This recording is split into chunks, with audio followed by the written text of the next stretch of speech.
स्वागत है साथियों आप सभी का एक बार फिर से। इस वीडियो के माध्यम से हम देखेंगे आईपीएल 2025 का एकदम नया पॉइंट टेबल।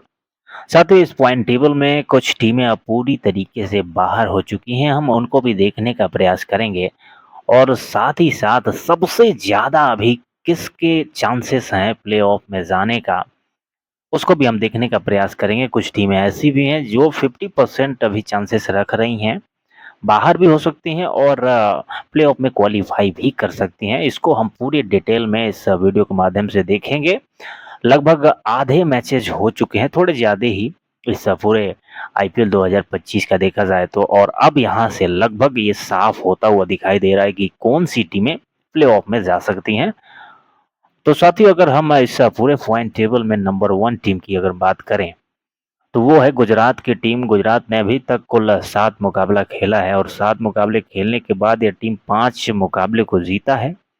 2 में इस टीम को हार का सामना करना पड़ा है। वहीं इसके पॉइंट टेबल पे कुल अंक जो हैं वो 10 हैं और इसकी नेट रन रेट प्लस 0.984 का नेट रन रेट है और बहुत प्रदर्शन अच्छा किया है। शुभमन गिल इसके कप्तान हैं। वहीं दिल्ली कैपिटल जो कि दूसरे नंबर पे है इस पूरे पॉइंट टेबल में और 7 मुकाबलों में या 5 में जीत हासिल किया है। 2 मुकाबलों में हार का भी सामना करना पड़ा इस टीम को और इस टीम का भी पॉइंट टेबल पर देखा जाए 10 अंक ही हासिल हैं और नेट रन रेट भी बहुत अच्छा है, प्लस 0.589 का नेट रन रेट है साथियों।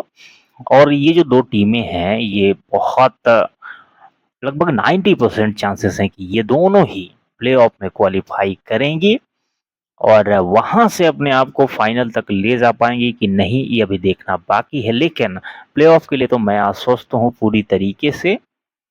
और साथ ही साथ यहाँ पर पंजाब की टीम भी, पंजाब ने भी अभी तक 7 मुकाबला खेला है, इसका भी स्थिति वही है। यह भी 5 मुकाबलों में जीत हासिल कर लिया है और 2 मुकाबले इसको हारना पड़ा और 10 अंक इसके पॉइंट टेबल पे हैं।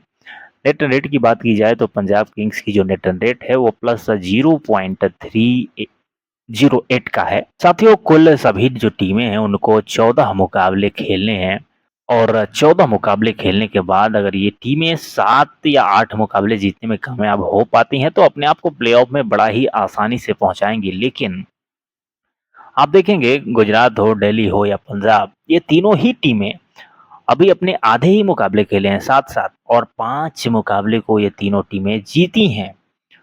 यहाँ से मात्र इनको 2 से 3 मुकाबले और जीतना है और इनके पास जो बचे हुए मुकाबले हैं वो 7 हैं। तो बहुत आसानी से मुझे लगता है कि ये तीनों ही टीमें क्वालीफाई करेंगी प्लेऑफ के लिए। लेकिन उसके जस्ट नीचे देखें तो लखनऊ की टीम है साथियों, अभी तक कुल 8 मुकाबले खेल चुका है और भरपूर चांस है इस टीम के पास भी प्लेऑफ में जाने का।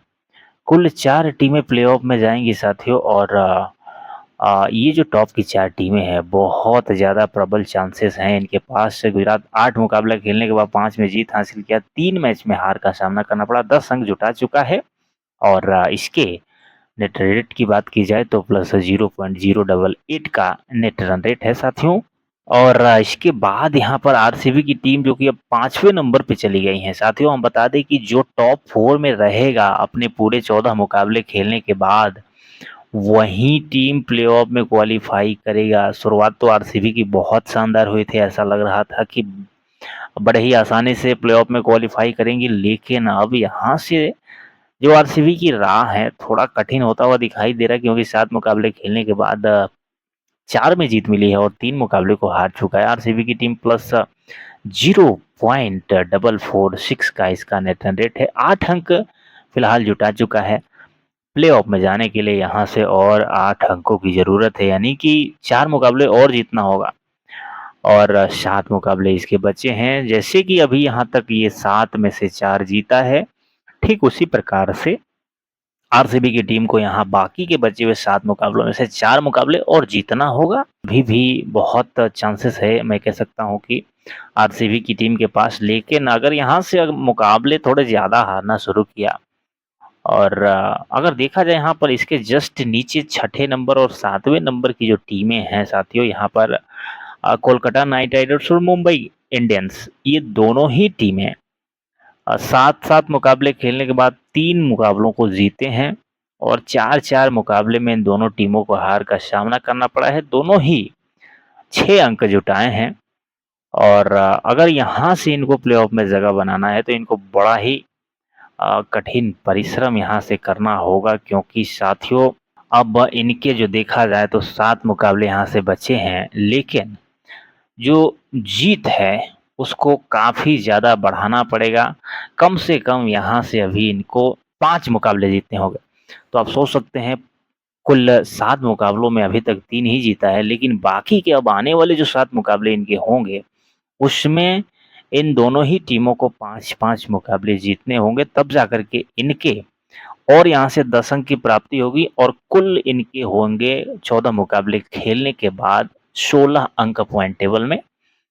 तो बाहर तो फिलहाल ये भी टीम नहीं हुई हैं अभी दोनों, केकेआर, एमआई, और यहाँ से अपने आप को कोशिश करें। टॉप की जो टीमें हैं केकेआर, एमआई के जस्ट जो ऊपर 5 टीमें हैं उनको हरा करके नीचे लाना पड़ेगा और अपनी जीत की रफ्तार को यहाँ पर लगभग 2 गुना कर देना पड़ेगा, तब जा कर के ये टीम प्लेऑफ में क्वालीफाई कर पाएंगी। हालांकि चांसेस तो है, लेकिन ये मुश्किल है, थोड़ा-सा डर है। 40% ही हम कह सकते हैं कि ये जाएँगी, क्योंकि लगातार इतना जीत हासिल करना बहुत मुश्किल होता है।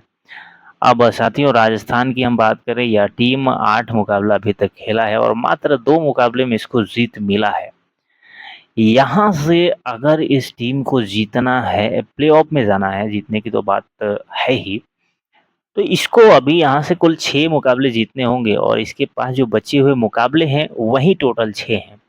यानी कि बचे हुए सभी मुकाबले को अगर जीतेगा तब जाकर के राजस्थान की टीम प्लेऑफ में क्वालीफाई कर पाएगा, जो कि मुश्किल है, नहीं होगा, नामुमकिन है बिल्कुल। क्योंकि लगातार इसने मुकाबले को हारा है। कुल 14 मुकाबले होने हैं जिसमें से 8 खेलने के बाद मात्र 2 में इसको जीत मिला है अभी तक।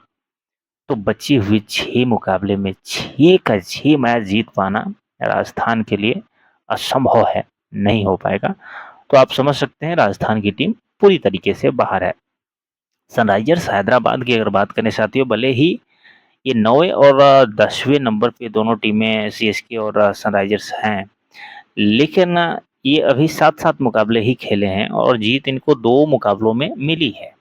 इनके पास और बचे हुए कुल 7 मुकाबले हैं और 7 मुकाबलों में से अगर ये दोनों टीमें अपने 6 मुकाबले को जीतेंगी आने वाले टाइम में, तो ये प्लेऑफ में क्वालीफाई कर सकती हैं। लेकिन इन दोनों के पास भी अभी क्या है, यहाँ पर 7 में से 6 मुकाबले जीत पाने की वो काबिलियत दिख नहीं रहा है। दोनों ने अभी तक जिस तरीके का प्रदर्शन किया है, आप सोचिए ये दोनों ही टीमें 7 में से जब 2 जीत हासिल की हैं, तो भला आने वाले 7 मुकाबलों में से 6 में जीत हासिल कर पाना इनके लिए कैसे संभव होगा? ये बहुत मुश्किल है।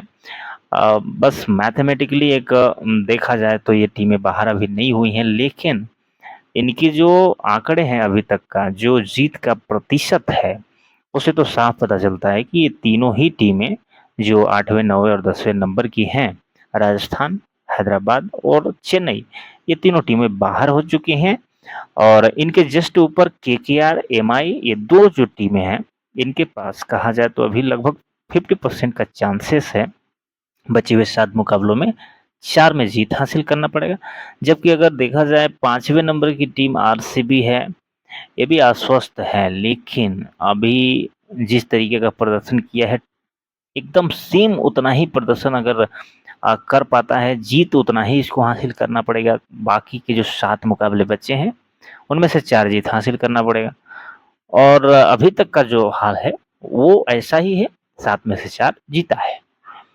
बाकी जो एलएसजी, पंजाब, दिल्ली कैपिटल और गुजरात टाइटंस, ये तो मुझे लगता है कि बहुत प्रबल चांसेस है और यही 4 टीमें अगर अब बचे हुए अपने 6 से 7 जो मुकाबले हैं इन टीमों के पास, उसमें से मात्र 3-3 मुकाबले जीत जाती हैं, तो एकदम ईज़िली ये लोग क्वालीफ़ाई करेंगी और निश्चित रूप से मुझे लगता है यही 4 टीमें वो हैं, जो प्लेऑफ में हम लोगों को देखने को मिल सकता है।